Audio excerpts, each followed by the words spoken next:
Welcome back to the bonus stage on GameSpot. It's day 2 of E3. We had a little bit of a live hiccup in the last segment where you saw me do the rap to something and then me and Jason were just chatting. That is because our producer was trapped inside literally trapped inside the room and couldn't communicate with me. So we have a good excuse for it being, but that's just the nature of live, that you can see we're live.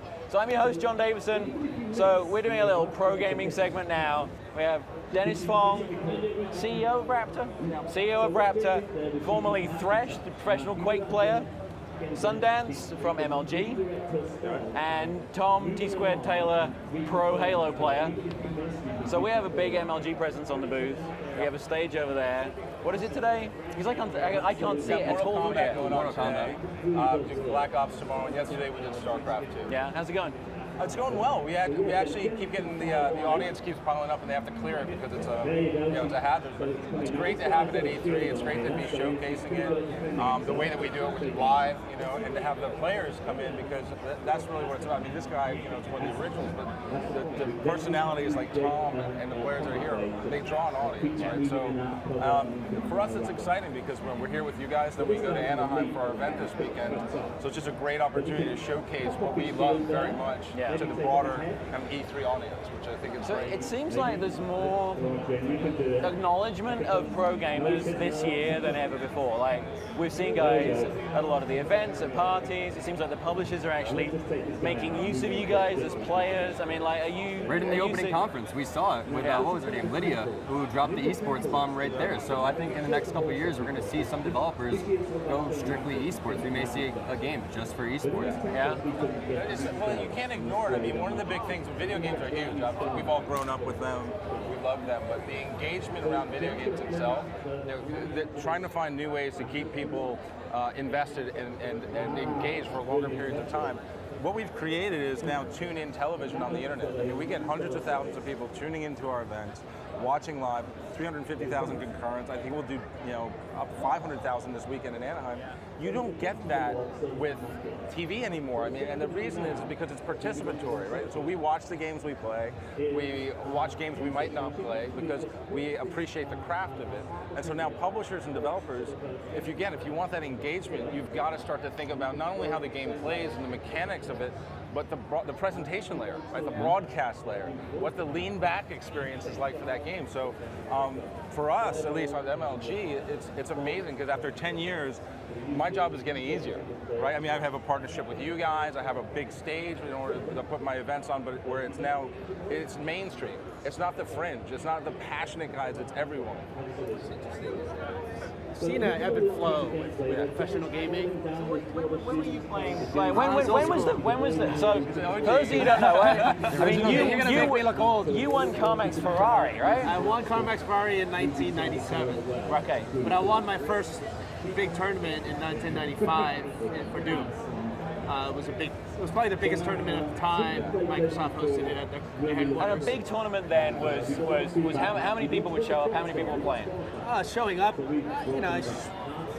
at best, less than 1,000. Okay. Who knows? Couldn't really track how many people watched online. You could track how many people downloaded the demo. Yeah. YouTube didn't even exist at the time, so there was no real easy way to watch it without having the game installed. You have to have like some technical chops, right? And I think that's one of the barriers that's been broken now. Exactly. I mean, that's the disruptive thing that's happened is Twitch owned. Yeah. A platform for us to have, like I said, we beat cable television in broadcasting to the demographic of young males. We had a higher engagement rate, over 3.5 hours tune-in time on average. They watch to completion.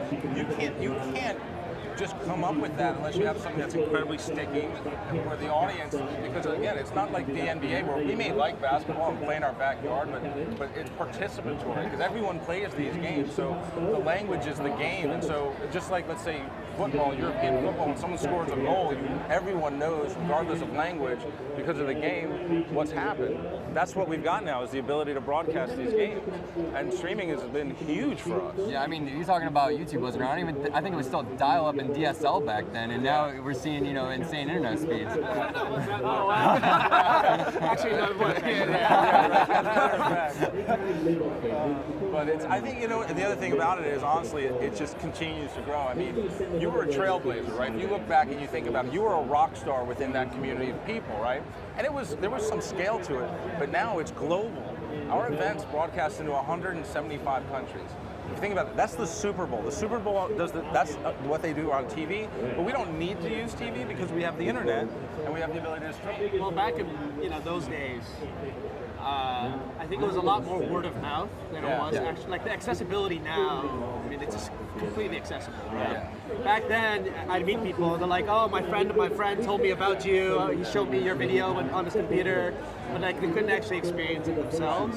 Whereas these days, I mean, I could log in and just watch my favorite player at any time. Do you miss it? I miss the competition a little bit. Yeah. Yep. But I mean, other than that, I don't miss the carpal tunnel. So how old were you when you stopped playing? I stopped when I was right around when Quake 3 came out, so it was around 1999. Yeah. So it's been a while. Yeah. I mean, I still kept in touch with it. I still dabble in it, but. And did you stop because you felt like there were people coming along that were better and you needed to step back? At the time, I was running a company of about 100 employees. Okay, that was was that Gamers? Yeah, that was Gamers. Okay. Then I did Gamers.com, which grew to about 130 employees. Yeah. Sold it. We went on to Lithium, Yeah. which is about 300 employees now, still private. Then I started a company called Xfire. Yeah. And then now Raptor, which is about 40 people. So Yeah. just that, now the livelihood of other people, it's kind of in my hands. So, Yeah. it's either that or I spend time playing games. I kind of have to make a choice. Right. So for you were playing Halo for how long? You were playing professionally? Ever since MLG started in 2003, so Yeah. I was there. The 10th anniversary of Halo just dropped, and it's been 10 years for me. So once you kind of pick a game these days, I mean, as a player, are you stuck as because it's different than sports. I mean, can you move laterally? Yeah, well, so the difference is Halo 1 is completely different than Halo 2, just as Quake 1 was completely different than Quake 2. And now we're at Halo 4, so it's like learning a new game consistently, and that's the amount of hours that you got to put in.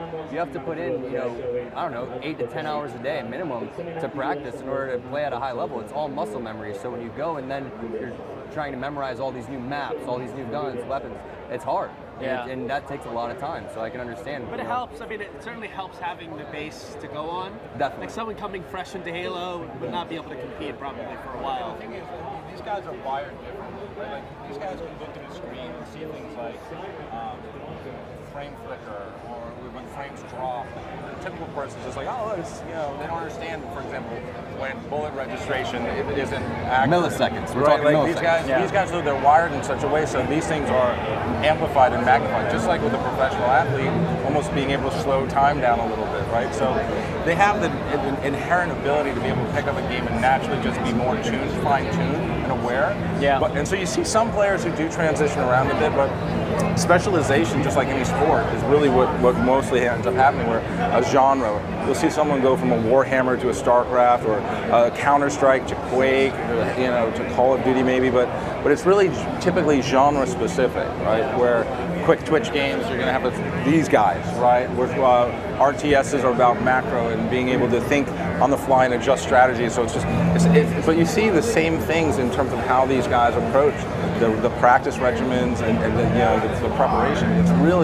It's just like traditional sport. When we sit these guys down with pro athletes, it's like they're at the same level. The pro athletes are amazed at their skill level, just like these guys are amazed that they're sitting and hanging out with somebody in the NBA, right? Because there's a preparation and dedication to it, because you are really the 1 or 2% of the audience that's able to play at that level. So you guys both have shooter backgrounds. So the shooter scene seems to be in a big period of transition. Do you think any of the stuff that's showing here is gonna? Because it seems like Ubisoft are specifically courting the pro scene with Shootmania. In Call of Duty, we got to assume, based on the comments that have been made, that they're looking at it. Halo 4, hopefully, right? I was impressed with Halo 4. I thought Halo 4 was great. We had a chance to do a little bit of Halo 4 testing, or not a little bit of Halo 4 testing. We got our hands on it. Yeah. I'm going to be commentating the Halo 4 tournament that's going to be on MLG at 9 a.m. Pacific time on Friday. And I think that the gamers were extremely excited to have Halo 4. Yeah. They're trying to make, there needs to be a shooter game that is that premier title, just how Quake was back in the day. Halo was like that for us when it launched 10 years ago, and now there's been so many different games, we're really trying to see what's that standout game. Because when you look at audio, I mean, like, coming at it from being the media guy in the group, that shooters are a dynamic thing to televise, for want of a better word, and particularly if there's things that we can do with cameras, so it's not just chopping from first-person view to first-person view to first-person view. But right now, I mean, all the viewer the viewer numbers on League of Legends are just going nuts. StarCraft seems pretty constant, but we're lacking that spectator that's kind of third leg. Mode. We need you have to understand. So League of Legends, what Riot did was they took a game which was a modification of an existing game that was built around competition. Like Dota, Riot saw that, they started their own studio, they said, okay, we're going to make our version. So that game is built with competition in mind. And so it's very accessible, incredibly accessible. There is a skill curve to it, but team-based, very accessible. StarCraft, individual play is the way we do it. Again, the game is built with replays, it's built with an observer mode, it's built for broadcast. It's built, they took what happened with Brood War and they learned from that with the second version of the game. The challenge with shooters is we did Halo on television we had to recreate games, right? Using developer Xboxes to go and create screenshots and do over-the-shoulder shots. The game was not built with that in mind. Then what happened was, Bungie, who was an awesome partner for us for a long, long time, they introduced the theater mode. They introduced Forge, right? So what we had was the ability to actually take these replays, just take the data points and render out movies from them. So suddenly we could broadcast the game more efficiently. But again, it's great now. You see things like Shoot Mania, you see things like Firefall. What they're thinking about is that broadcast and presentation layer as much as anything else. What we do is we just take games and we do competitive gaming and present it as sport. I don't care if you don't think it's sports or you want to call it esports or you want to call it whatever. It's competition presented as sport using video games as the platform. And so again, you look at the numbers, like I said, 350,000 people tuning in at one time, watching for an average of 3.6 hours. That doesn't happen anywhere else with this demographic, right? So, and then the social layer, like the stuff that he does with rappers, you think about that social layer and the stickiness of, I've passed you, I've accomplished more, then it gets crazy, right? Exactly. Well, it's such a social thing. A lot of people think video games are anti-social. It's the complete opposite. It brings people together, and I agree with everything that you're saying. I've seen companies try to create games for, I don't know, you remember like Painkiller back in the day? Like, CPL tried to do some of this stuff. I mean, obviously the spectatorship wasn't near as big as it is now. I mean, the problem, I think, for pro gaming to work, I've said this 10 years ago, I said, for it to be like a really big thing, everybody has to be able to look at it and appreciate the skill levels of the people that are playing. Right? And the only way you do that is if you have a game that's universally played. Counter-Strike was close to it, a lot of people played that game. I kind of feel like Counter-Strike ruined the FPS scene a little bit just because it took it away from a one-on-one to like a team-based thing. But StarCraft, I think the reason why StarCraft 2 is so successful was because you already had a base with StarCraft. Now, like I remember when I logged into Battle.net for the first time when StarCraft 2 came out, I saw probably 50 to 60 friends I had not seen play PC games in years playing again. Right? I mean, that's why I think the viewership has gone up. And the same with, Halo's been around for a long time. Like, you could just sit there, even if you never played Halo 4, you can still appreciate what the people are doing. Exactly. Video games are a way to express yourself. I think, that's something that is really dear to me. And when you go and you show people and you showcase your talents, then other people can say, oh, I can be that good. It's inspirational to gamers around. And then we built the league up. One of the things we did is, I remember the first time Tom reached out to me. Right? He sends me an AIM message. He's like, you don't know me yet, but I'm gonna be a pro. And he was tons and tons of attitude, but the right kind of attitude. He wanted this. He basically was like, all right, what you're gonna do, like, I'm gonna be there. And he has every step of the way. And he's evolved as a player and as a personality because of that dedication to it. And so that aspiration that people have to be the next, Tsquared, Tom Taylor, is because of the fact that they see him over the course of his career, adapting to new games, going through things like team changes. I mean, Tom for a while was, team stability was a huge issue for him, but he never let that get to him. He never complained about it. He just said, I'm going to be loyal to my game and my craft and present myself as a professional. was key because you had to have personality. We needed a Tony Hawk, we needed a Derek Jeter, we needed people that we could say, this is the face of professional gaming. It's social. It's not who you think. It's not somebody in the basement, their house, just sitting there in the dark. It's a pack of people, and communally playing games. And that's where you got to be close picking your game, though, because you're playing Quake, but yeah, you have your clan Death Row, where everyone's a team together, but yeah, you can go and play them against 1v1 and whoop up on them. Again, with Halo, I'm worrying about 3 other teammates. Yeah. Right. I mean, I think we have to be careful though, because I know, like the question is, can a game be made for pro gaming?